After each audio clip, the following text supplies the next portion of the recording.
এই ভারতবর্ষের অধিকার যতটা হিন্দুদের আছে, এই ভারতবর্ষের অধিকার ততটা বৌদ্ধদের আছে, এই ভারতবর্ষের অধিকার ততটা জৈনদের আছে, খ্রিস্টানদের আছে, ততটা মুসলিমদের আছে, ঠিক কিনা? সুতরাং এই ভারতবর্ষের আইনের নিয়ে তুমি খেলা করেছো, এই ভারতবর্ষের সংবিধানকে পরিবর্তন করার চেষ্টা করেছো, এই মুসলিমদেরকে নিঃশেষ করে দেওয়ার জন্য, কখনো তালাকের বিরুদ্ধে, কখনো বিভিন্ন ভাবে ছলে বলে কলে কৌশলে এই ইসলাম ধর্মকে মিটিয়ে দেওয়ার জন্য তুমি শতভাবে বিভিন্ন ভাবে চক্রান্ত চালিয়ে যাচ্ছ। শুনে রেখে দেন, বর্তমান ওজিরে আজম নরেন্দ্র মোদী সরকারকে আমি সম্বোধন করে একটা কথা বলতে চাই, আমরা হযরত ওমর ফারুকের উত্তরসূরি, আমরা খালিদ বিন ওমরের উত্তরসূরি, আমরা হযরত আলীর উত্তরসূরি, আমরা কারণ নিয়ম ভয় পাই না।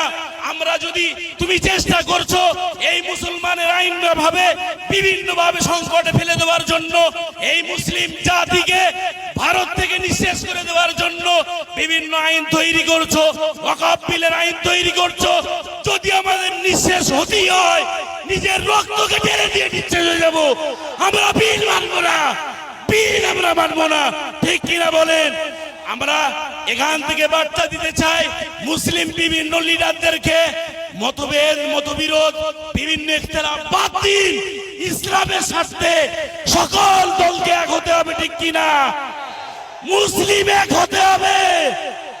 আমাদের ইসলাম নিয়ে কথা বললে তুমি শুনে রেখে দাও, আমাকে খেতে না দিলে আমি কিছু বলবো না, ভারতে বসবাস করতে না দিলে আমি ভাঙা ঘরে থাকবো, আমার ঘর ভেঙে দিলে কিছু বলবো না। বর্তমান সরকার তুমি জেনে রাখো, তুমি রাসূলুল্লাহর ঘর মাদ্রাসায় আঘাত করছো, তুমি আল্লাহর ঘরে আঘাত করছো, তুমি ইসলামে আঘাত আনছো। আমাদের রক্ত থাকতে আমরা প্রতিবাদ করে যাব, ঠিক কিনা? একটু জোরে বলো, ঠিক কিনা? সুতরাং আমি বলতে চাই, আমাদের প্রতিবাদ যতদিন আমাদের মনে জান থাকবে, আমাদের শরীরে রক্ত থাকবে, আমরা প্রতিবাদ চালিয়ে যাব, কি ঠিক কিনা বলে?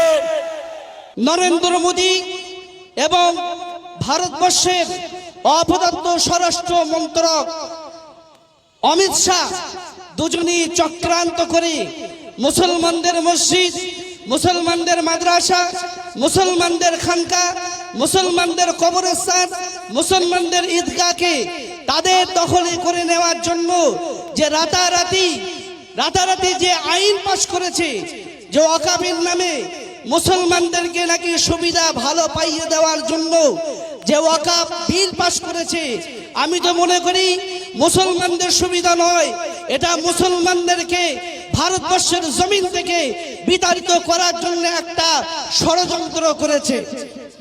যে মুসলমানদেরকে রাস্তাঘাটে নামাজ পড়ার জন্য তাদেরকে অপমানিত করা হয়, যে মুসলমানদেরকে মুসলমান পরিচয় হওয়ার কারণে তাদেরকে আজকে বিভিন্ন জায়গায় বাড়ি ভাড়া দেওয়া হয় না, কেন? তারা যাতে মুসলমান বলে। আর সেই সরকার আজকে মুখ দিয়ে বলছে যে মুসলমানদেরকে সুবিধা পাওয়ার জন্য, মুসলমানদেরকে ভালো হওয়ার জন্য আজকে আমরা ওয়াকফ বিল পাশ করেছি। মনে রাখবেন, কথায় একটা আছে, মায়ের চাইতে মাসির দরদ বেশি হলেও মাসির দরদটাই মিথ্যাই থেকে যায়। মায়ের দরদের কাছে মাসির দরদটা সামান্য নগণ্য ছাড়া আর কিছুই নয়। মনে রাখবেন, আজকে যদি আমরা একত্রিত না হই, মনে রাখবেন ভারতবর্ষের আমি দেখতে পাচ্ছি আকাশে যেন কালো মেঘ জমেছে। যদি আজকে আমরা একত্রিত না হতে পারি, মনে রাখবেন সামনে এমন একটা রাত আসছে, অমাবস্যার কালো অন্ধকার ঘুটঘুটে রাত আসছে, যা সুবে সাদেক হওয়া হলো অন্ধকার, অসম্ভব। যা সুবে সাদেক হওয়া, যা সকাল হওয়া একদম অসম্ভব। তাই প্রিয় মুসলমান উপস্থিতি ভাইয়েরা, বাবাজিরা, আজকে আমাদের একত্রিত হওয়ার দিন এসেছে। আজকে যদি আমরা একত্রিত যদি না হতে পারি, ভবিষ্যতে আমাদের মাদ্রাসা চলে যাবে, মসজিদ চলে যাবে, আমাদের খানকা চলে যাবে, কবরস্থান চলে যাবে, ঈদগাহ চলে যাবে। সেই জন্য আমাদের আজ থেকে ঐক্যবদ্ধ হতে হবে, আজ থেকে আমাদেরকে একত্রবদ্ধ হতে হবে যে এই ফাঁসিবাদী এবং জন্ম এই পরিচয়হীন অবৈধ সরকারের বিরুদ্ধে আজকে আমরা একসঙ্গে একজোট হয়ে এই ঘটকপুকুর চৌমাথা থেকে আজকে আমরা আওয়াজ তুলবো, এই আইন আমরা মানছি না, মানবো না, ওয়াকফ বিল আমরা মানছি না, মানবো না। এই বলে আমার বক্তব্য সমাপ্ত করলাম। ওয়া মা তাওফিকি ইল্লা বিল্লাহ। আসসালামু আলাইকুম ওয়া রাহমাতুল্লাহি ওয়া বারাকাতুহু।